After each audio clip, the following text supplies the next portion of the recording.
ऐसे और वीडियोस के लिए मेरे चैनल को सब्सक्राइब करें। 3, 2, 1, start. Mr. Speaker, sir, a week ago today, I returned to Delhi after visiting many countries and many great cities in the West and meeting many leading personalities.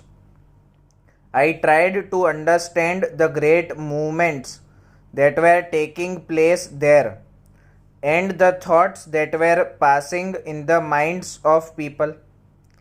Even more so, I tried to understand what image there was in the minds of the people I met in Europe. Even as I watched something of the stuff of history being made in Europe, I wanted to know how far the history we might be making here was reflected in the minds of the European people. I found they were greatly interested in what was happening in India because they felt it was something very significant, something that would not only change India but affect other countries and continents. From that distance, I thought of our work here, of the great problems that face us, and the responsibility of this parliament in making the history of India.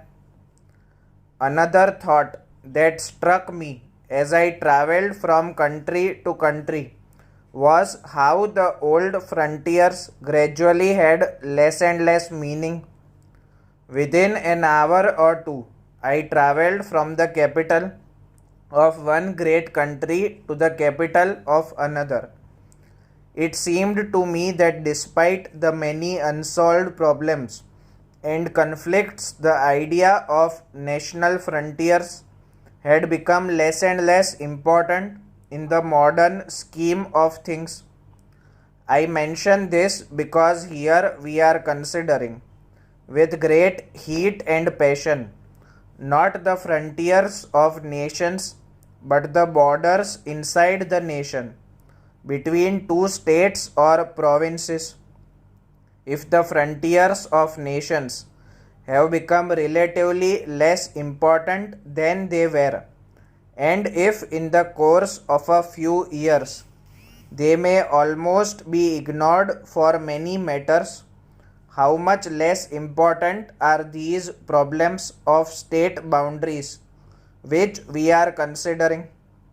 I do not wish to underrate their importance, but I do wish this House to consider the question in proper perspective. We are apt to lose that perspective in the heat of the debate.